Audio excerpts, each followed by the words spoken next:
दोस्तों नमस्कार, मैं हूं शीतला तिवारी। दोस्तों एक बार फिर तारीख जो है जौनपुर के अनुराग यादव मामले में लग गई है। यानी अब जो 6 तारीख को सुनवाई होना था वो 6 तारीख को सुनवाई नहीं हुआ। अब 6 तारीख के बजाय जो है 5 दिन बाद यानी 11 दिसंबर को सुनवाई होगी। अब इसमें क्या होगा 11 तारीख को, जैसा कि आप जानते हैं कि 25 तारीख से 28 तारीख से 2 तारीख, अब 2 तारीख से 6 तारीख, अब 6 तारीख से जो है 11 तारीख, यानी तारीख पर तारीख जो है एक डायलॉग है फिल्म का, उसी तरीके से तारीख पर तारीख चल रही है। अब क्या लगता है कि 11 तारीख को सुनवाई होगी, बुलडोजर चलेगा, या 11 तारीख से फिर तारीख लगेगी। हालांकि अनुराग के पिता, अनुराग के परिवार वाले वो हार मान लिए हैं। वो कह रहे हैं कि अब हमको न्याय नहीं मिलेगा। उन्होंने हार ही मान ली है। तहसील जाना, कोर्ट जाना उन्होंने छोड़ दिया है। लेकिन ग्राम प्रधान और तमाम उनके जो समर्थक हैं वह वहाँ जा रहे हैं। उनको अभी कानून पर भरोसा लोगों को है। लेकिन अनुराग के पिता कह रहे हैं कि जब मैं गया था, तहसीलदार ने मुस्कुरा के जब डेट बढ़ा दी थी तो ही से हमको लगा था कि अब न्याय हमको नहीं मिलेगा। नया अपडेट आने वाले का मतलब ये है कि आप मान के चलिए कि 11 तारीख को बुलडोजर चल भी सकता है और सुनवाई टल भी सकती है, अगली तारीख लग भी सकती है। यानी कहने का तात्पर्य ये है कि कोई कन्फर्म नहीं है कि बुलडोजर जो है वह 11 दिसंबर को चलेगा। कुल मिलाकर के आप यह मान के चलें कि अनुराग यादव मामला जो है वह पेचीदा फंसता चला जा रहा है। हालांकि अब अनुराग यादव के जो पिताजी रामजीत यादव हैं वह अब अपना हार जो है वह मान चुके हैं। वह अब ये कह रहे हैं कि अब जो है न्यायपालिका से मेरा भरोसा उठ गया है, अब जो है न्याय मिलने वाला नहीं है। यानी कहने का तात्पर्य ये है कि अब अनुराग का जो पीड़ित परिवार, जो अनुराग का जो परिवार है, वह अब ये मान रहा है कि अब लगता है कि न्याय की उम्मीद नहीं है। इसीलिए उन्होंने कह दिया कि अब हम तारीख पर भी नहीं जाएंगे। लेकिन वहीं ग्राम प्रधान की अगर हम बात करें, उनके गांव के जो प्रधान हैं, उन्होंने यह कहा कि हम तब तक लड़ेंगे जब तक हमारे शरीर में जान है।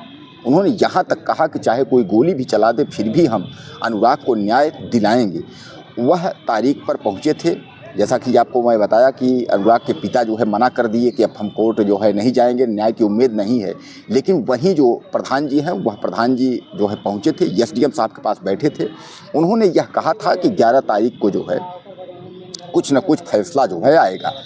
अब प्रधान जी यह कह रहे हैं कि 11 तारीख को अगर फैसला आता है तो ठीक है, नहीं वहीं दूसरी ओर अगर आंदोलन या अनशन की बात करें तो हजारे यानी अन्ना, जो जज अन्ना है, वह भी समाज सेवी, वह कह रहे हैं कि एक बार फिर हम लोग धरना प्रदर्शन और आंदोलन की शुरुआत करेंगे, लेकिन अनुराग यादव को जो है न्याय दिलाएंगे। दोस्तों यह जो विवाद 40 सालों से उस ज़मीन को लेकर के चल रहा था, तो वहीं ग्राम प्रधान ने यह बताया कि 40 साल से अनुराग यादव के परिवार से और उस हत्यारे जो लालता यादव दरोगा परिवार है उससे मुकदमेबाजी हो रही थी। अब जब लालता यादव रिटायर होकर के आया है तो ये जो 2 तल्ला मकान है जिसको गिरना है, यह मुश्किल से 2 से 2.5 साल से कम ही, यानी एक 1.5 साल बता रहे हैं, इतने में यह तैयार हुआ है।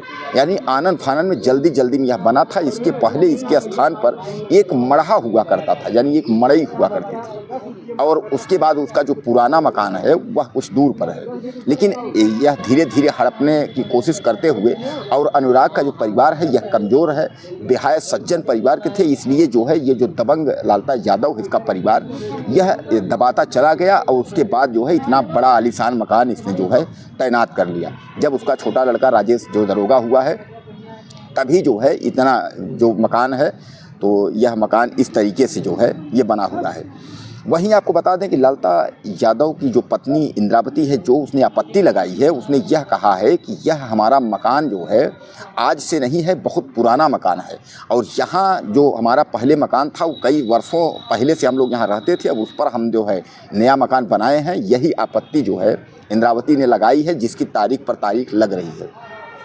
लेकिन दोस्तों सबसे बड़ा सवाल यहाँ है, जब सुप्रीम कोर्ट का निर्देश है कि अतिक्रमण जो है अगर सरकारी ज़मीन पर कब्जा है तो उसको खाली कराया जाए, उसके बाद जो है सारे ताने बाने यूपी गवर्नमेंट भी तमाम बुलडोजर और हथियारों को लेकर के सख्त रहती है, तो आखिर बुलडोजर चल क्यों नहीं रहा है?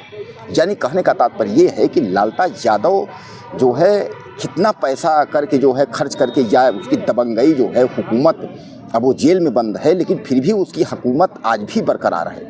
यानी उसकी हुकूमत यहाँ चल रही है, जो कि अनुराग के परिवार को न्याय नहीं मिल पा रहा है। आखिर समस्या यहाँ है कहाँ कि ये मामला जो है फंसा कहाँ है? आखिर बुलडोजर की कार्यवाही जो है वह क्यों नहीं हो पा रही है? इस दबंग परिवार के सामने जो है क्यों प्रशासन जो है नतमस्तक है कि बुलडोजर नहीं चला पा रहा है, अपनी ही ज़मीन जो है नहीं खाली करवा पा रहा है। बंजर ज़मीन जो कि सरकारी ज़मीन कब्जे में जो है इसने कब्जाई है, तो उस ज़मीन को नहीं खाली करवा पा रहा है। यानी तमाम इसमें जो है सवाल है।